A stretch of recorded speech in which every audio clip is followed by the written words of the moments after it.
right, so two very useless pieces of information I wanted to tell you about.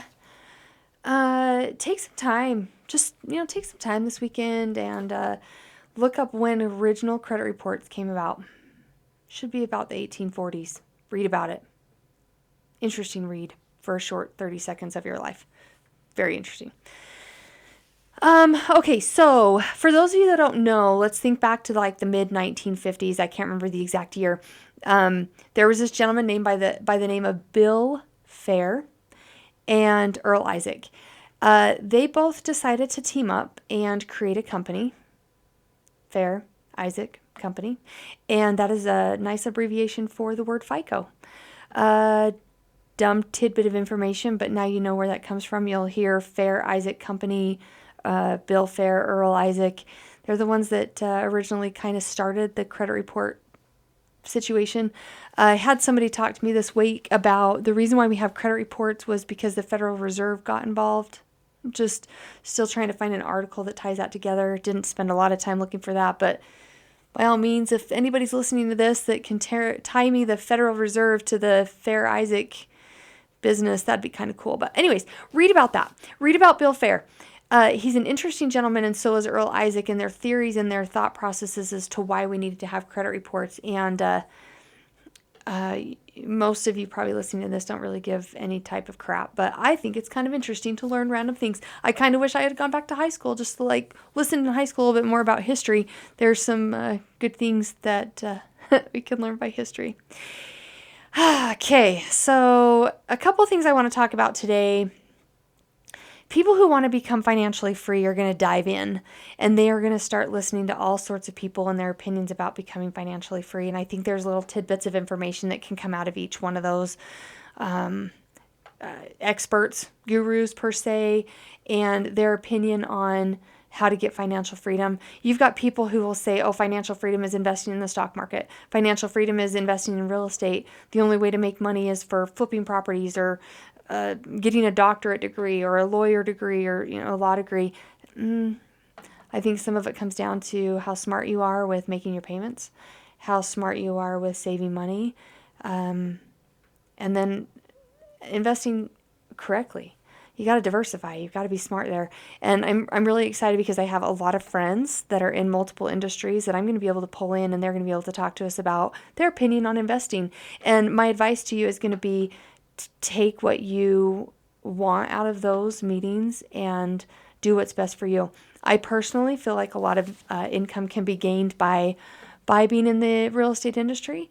And just because I don't really know that there's many appreciating assets. If you look at real estate in itself, it's constantly on a trend up. Sure, it could have its downs, but you still have something tangible sitting there that as long as you take care of it, it's there to stay.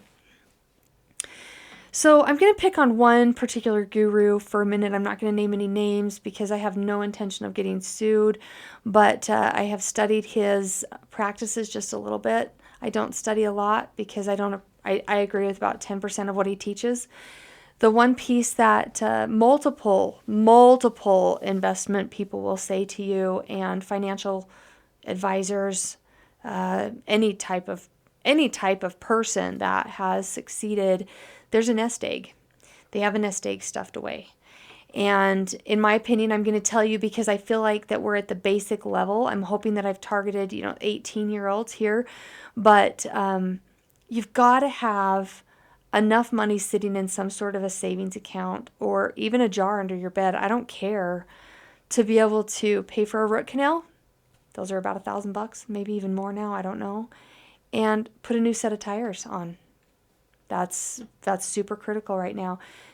If you don't have the ability to pay for a new set of tires, you can't get your car to work. And you got to be able to work right now while you're trying to get everything established. That is probably the one and only thing that I will agree with at the beginning part of establishing an adult footprint. Stash some money. I personally think you need to have between $1,000 to $2,000. And if you can stretch that over a 6-month to 1 year period of time and just get that dumped into your bank account and you don't touch it. You don't touch it. Give yourself some rules. I will only touch that savings account if I need a root canal or I need new tires for my car. Create yourself some boundaries there. You can't just live on cash. You have to establish a credit report. It's required. We don't live in a world where you can live in a cashless or cash only world. It's just not realistic. Your car insurance is affected by this. Your ability to get into a rental is affected by this. Your ability to have a car that's dependable and getting a loan on that is contingent on you having credit scores. Cell phone bills are tied to your ability to have a credit report. And it's critical. And that's why I'm teaching you. Have credit and be responsible. Have credit, do it the right way, and utilize your credit for its right purpose. So let's talk about, if you are just joining me because you wanted to watch this on a video, you've got to go back to some of the previous podcasts that I did that aren't on any type of video. It's all audio, and you need to go to episode 3, 4, and 6. They're the ones that are going to teach you how to get your non-traditional credit set up, your traditional credit set up, and then installment loans. And it's critical to have all of that. Talking about credit cards and installment loans just a little bit today, I'm going to utilize my oldest son. When he was gone serving our church on a mission, we established him a line of credit. And while he was gone, he used that credit card when he needed it, and then I just made sure it was paid every month, or whenever there was balance, I got it paid off. So in the 2-year period of time that he was out, we were establishing his credit scores, and he had a really good credit line. And when he came home, it was just time for him to buy a car.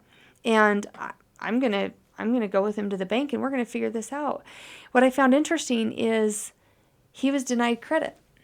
He wasn't able to get a credit report, or not a credit report, a credit line to be able to buy a car. And at first I was kind of frustrated. I'm thinking, why, you have a line of credit? And then I had a little light bulb. A revolving line of credit, which is your credit card, doesn't necessarily have a balance. You're not necessarily required to make a payment every single month. Now, if you have a balance on it, you are. But if you just charge $100 on it, pay it off, wait 6 months, charge $100 on it, pay it off, wait 6 months, you don't have a monthly payment.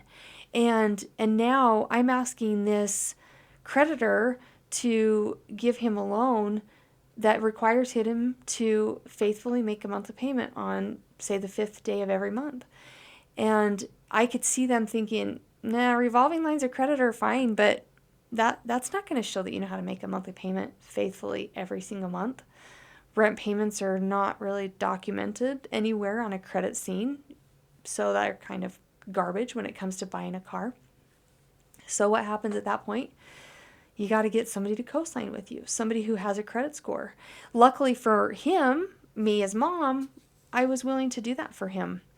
And it was required because I knew how to make sure that those monthly payments were paid.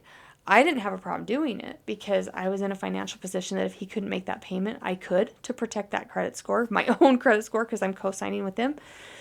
But also, I thought he's got to have an installment loan somewhere. And I was able to co-sign for him.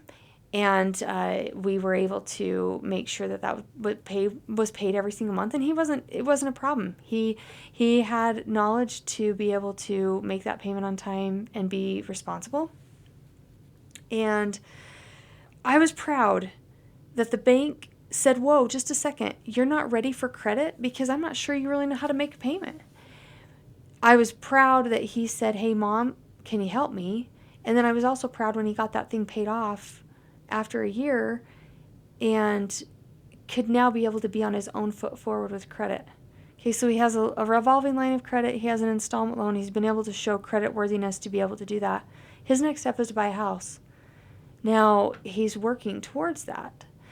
So the many people that are going around the world saying we have to pay we have to do cash. I think cash is good for a certain point. You have to have credit to be able to show you have the ability to obtain more credit. Unless you have $400,000 sitting around right now, you're never going to be able to buy a house.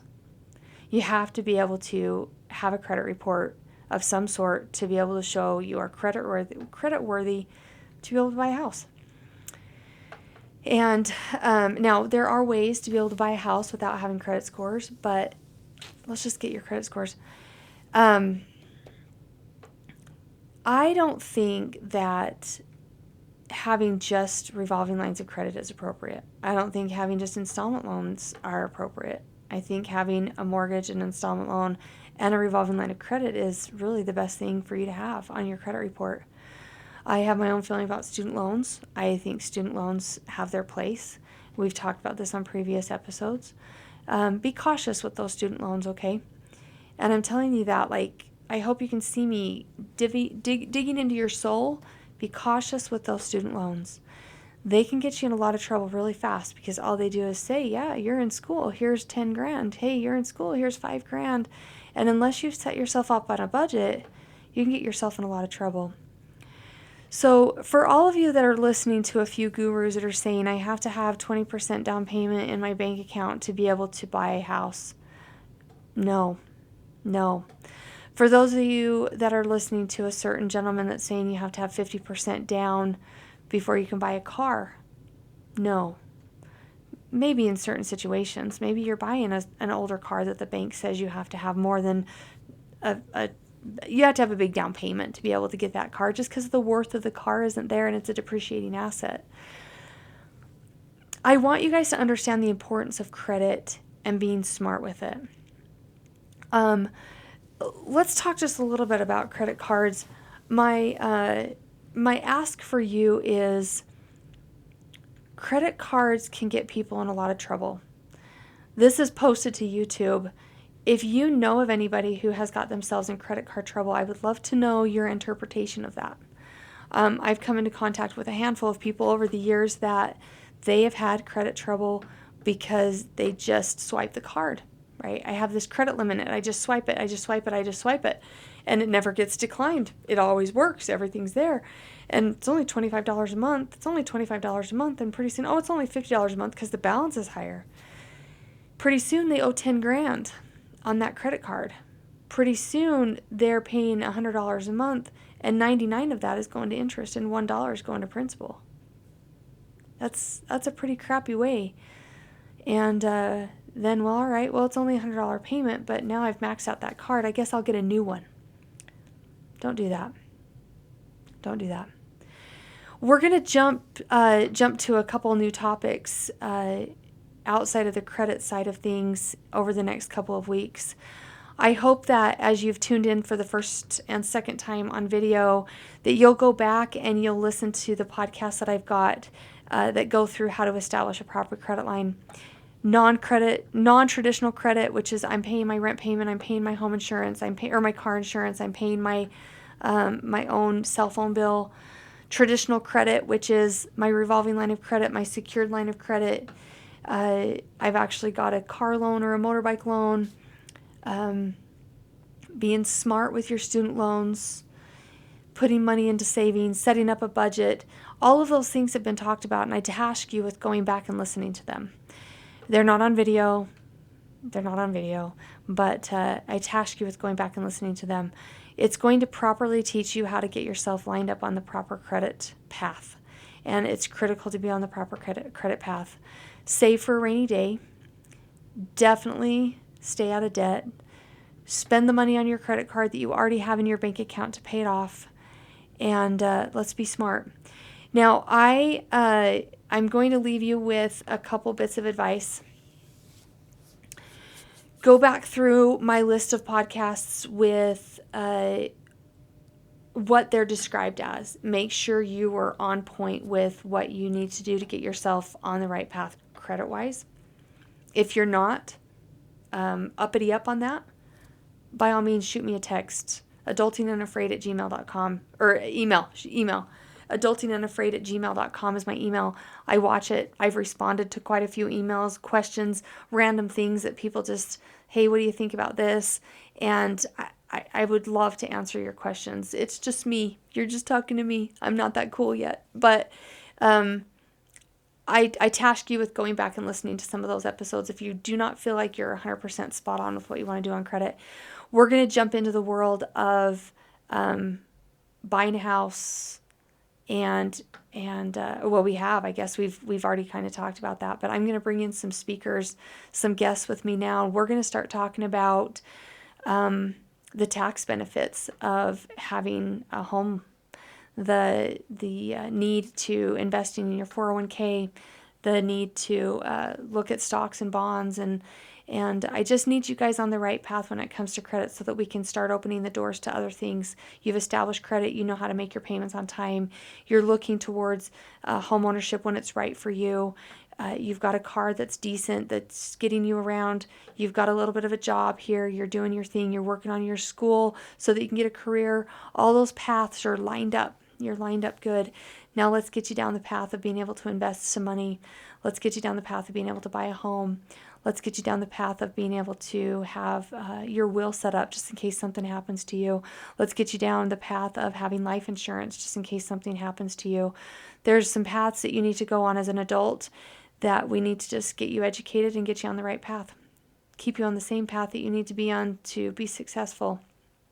So with that being said, take some time, go read about the 1840s and when credit reports were there. Look back into the 1950s when Mr. Bill Fair and Fair Isaac Company, or Earl Isaac and the Fair Isaac Company came about.